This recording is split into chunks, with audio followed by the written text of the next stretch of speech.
Oke, berikutnya saya akan menjelaskan tentang trigonometri dasar, trigonometri dasar. Jadi di sini cara lihat yang menurut saya paling efektif itu adalah soal bawah.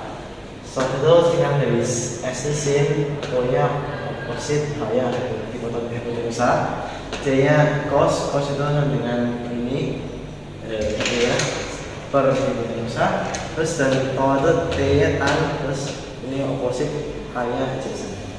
Jadi misalnya contoh begini, temukan sin konstan dari sudut theta di gambar samping. Saya ini 345.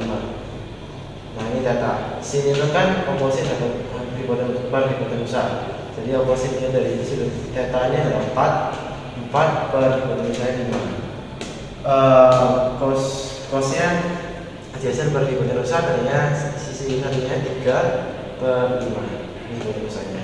Makanya itu ya opposite per adjacent tadinya oppositenya 4 per 3 gitu. Terus ini tuh sudut istimewa. Ini dibuat tabel ini ya, supaya lebih gampang ingatnya. Sin 0 itu sin 0 derajat itu 0, sin 30 derajat itu setengah, terus sin 45 derajat itu setengah pangkat 2, sin 60 derajat itu setengah pangkat 3, dan juga sin 90 derajat itu 1. Kalau cos itu kebalikannya sin, jadi 1, terus sepertiga pangkat 3, terus ini setengah pangkat 2, setengah sin 0. Kalau tan itu lebih gampangnya baris sin dibagi sama baris cos.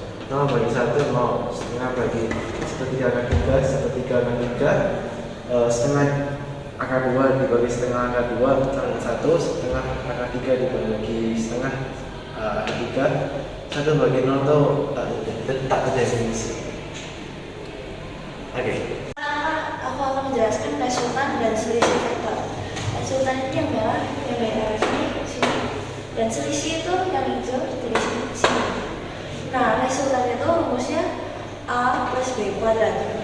Nah, A plus B kali A plus B, A kali A kuadrat, B kali B kuadrat, plus 2AB, karena A kali B ditambah jadi 2AB.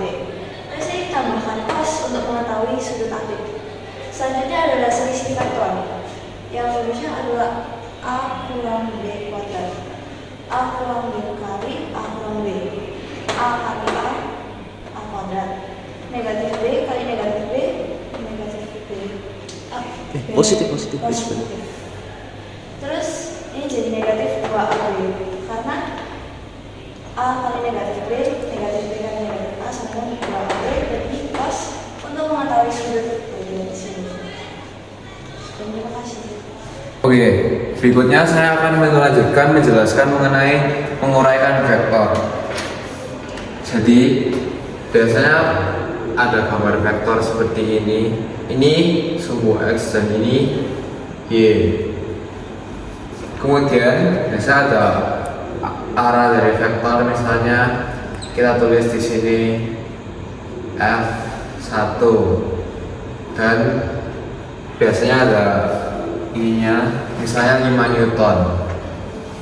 Kemudian di sini itu ada derajatnya. Ini cos, semua ini itu cos theta. Jadi biasanya ada nggak cuma satu vektor, ada beberapa vektor lainnya. Dan cara mengerjakannya itu ada yang pertama tabel, dan yang kedua itu dari proyeksi. Jadi yang pertama tabel itu caranya adalah kita bisa menggambar sebuah tabel seperti ini. Ini sumbu yang X dan ini yang Y. Kemudian ini vektornya. Misalnya kalau F1 ini, Fx-nya rumusnya itu adalah F1 kali cos theta. Tapi kalau yang Fy itu rumus itu F1 kali sin theta. Nah, ini tergantung dari soalnya, jadi kalau dari contoh ini kita bisa masukin saja misalnya 5N. Terus anggap aja misalnya pas tetanya ini 30 derajat misalnya. Nah kita masih aja cos 30 itu berapa? Cos 30 itu setengah akar 3. Nah berarti sama dengan 5 kali setengah akar 3, 5 per 2 akar 3. Nah ini angkanya bulat karena buat soalnya belajar. Sama juga kayak ini tinggal dimasukin sama dengan 5 kali sin theta. Sin tetanya 30 derajat, sin 30 derajat itu setengah, jadi sama dengan 5 per 2. Cara menggunakan tabel seperti ini. Kemudian saya akan menjelaskan cara menggunakan reaksi. Nah kemudian yang tabel tadi ada F1, F2, F3, biasanya tinggal dijumlahkan dan biasanya adalah F sigma Fx itu jumlah dari semua F1, F2, F3, X. Terus ada sigma Fy itu jumlahnya dari semua yang Y. Kemudian saya akan melanjutkan dari proyeksinya saja. Cara proyeksinya itu, proyeksi ini tidak perlu tabel, jadi harusnya memakan waktu lebih sedikit. Misalnya sigma Fx sama dengan F1x tambah F2x dan seterusnya, ada berapa vektor. Misalnya yang tadi itu 5 per 2 akar 3. Nah ya, dan seterusnya. Nah hasilnya dari ini itu harus kita catat. Misalnya hasilnya itu 10. Terus kita hitung sigma Fv nya. Kita misalnya tadi dapat berapa? 5 per 2. Kita tambah terus F2, F3, F4 sampai dan seterusnya ada berapa. Kemudian misalnya hasilnya juga 10. Nah dari sigma Fx dan sigma Fy kita bisa temukan dua, yaitu yang pertama bisa temukan resultan. Resultannya itu rumusnya berapa?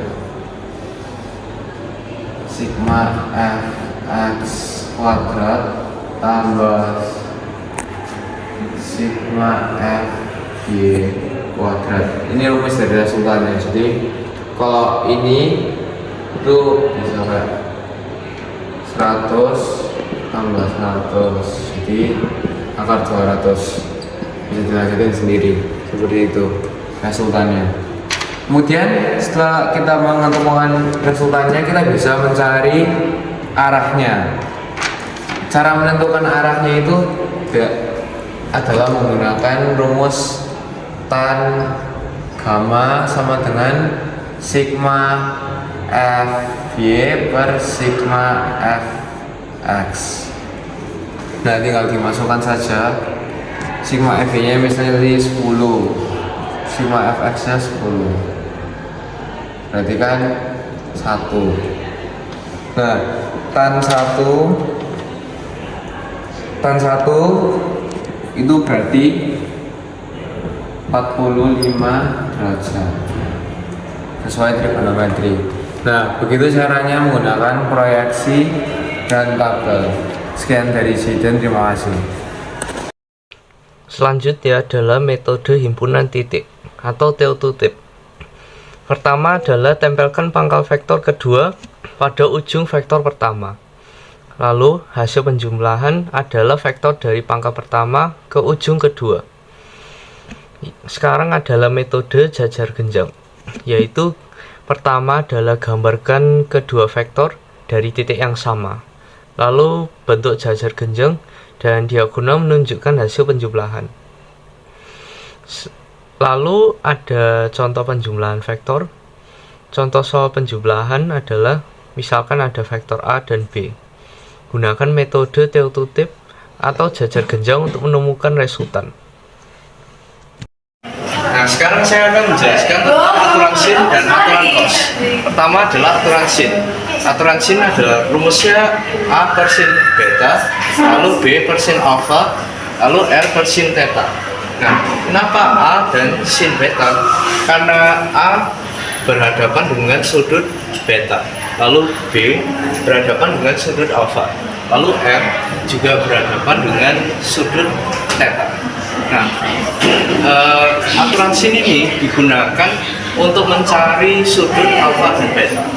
Nah, selanjutnya adalah aturan cos. Kita menggunakannya untuk mencari resultan.